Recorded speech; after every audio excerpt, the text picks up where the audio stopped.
Hello there.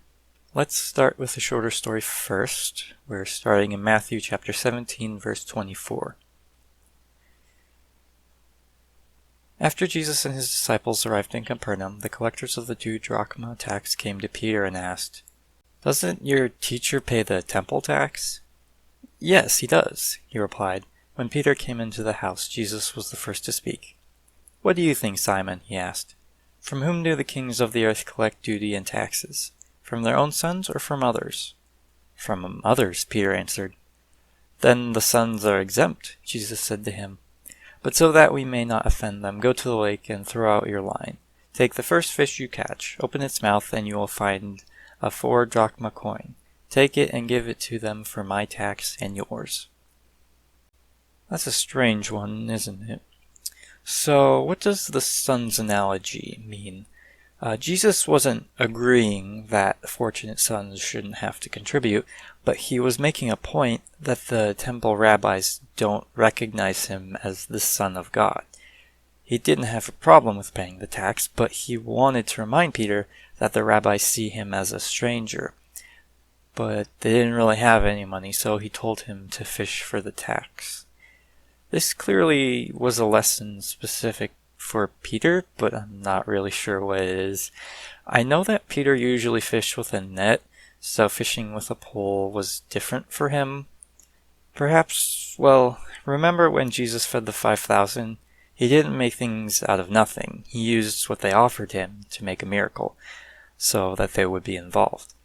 This must be the same. He wanted Peter to fish so that he would be involved in the miracle. This next part is in most of the Gospels. Let's continue with Matthew for a second. At that time, the disciples came to Jesus and asked, "Who is the greatest in the kingdom of heaven?" Luke 9:46 says, "An argument started among the disciples as to which of them would be the greatest." The disciples weren't looking for wisdom, they were looking to be the teacher's pet. To be fair, every disciple had a different strength in faith and a lesser, stronger commitment, but Jesus did not want to bend to their question. Let's read Mark chapter 9, verse 35 real quick. Sitting down, Jesus called the 12 and said, "If anyone wants to be first, he must be the very last and the servant of all."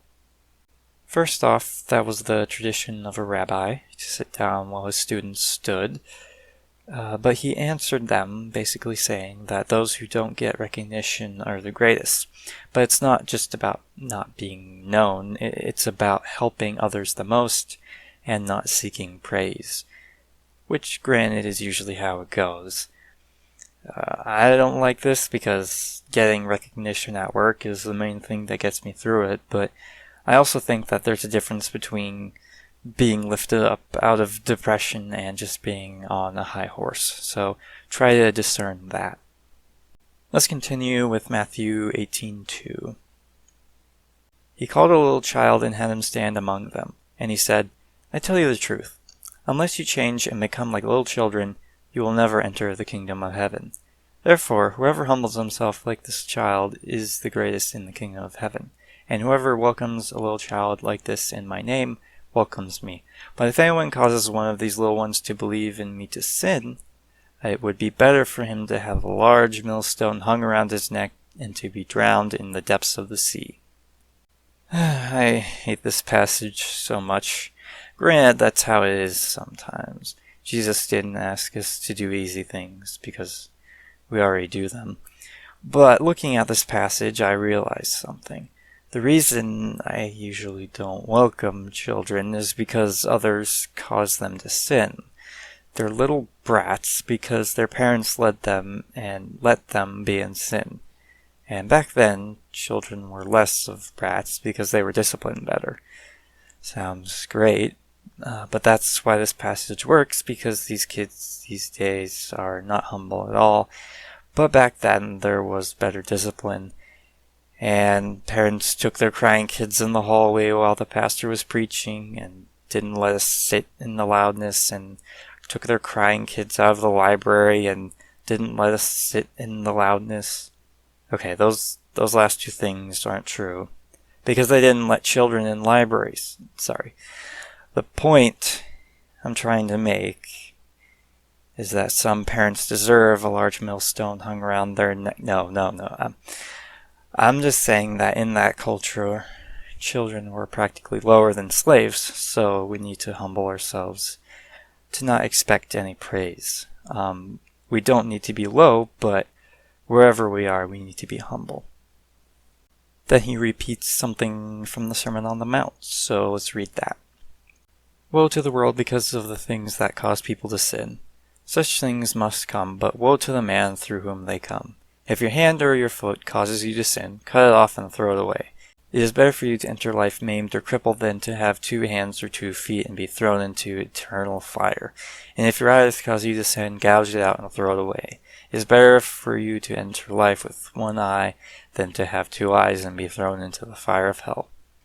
Again, it's not literal, but oftentimes sin can come from not being humble. Like, think of the commandment, honor your father and mother. Even if they're wrong, they're your parents and you need to be humble. And other sins like anger, gossip, etc. all come from not being humble. The hand and eyes metaphor could refer to murder and adultery. Jesus says, don't do that, don't sin. This next part feels added on, but it's still important. Luke 9:49. Master, said John, we saw a man driving out demons in your name, and we tried to stop him, because he is not one of us. Do not stop him, Jesus said, for whoever is not against you is for you. I don't really want to debate demon possession right now, but there is something we can learn. Jesus said that even if someone isn't with you, they can still be a servant of God. We need to remember that. Many Christians are different. We live different lives, and it's not that one is more holy than the other. We're just different. And if someone is doing God's will, then let them be, no matter who they are. Of course, if they're doing God's will, that is. So make sure you're holding each other accountable for that. Thanks for listening, guys.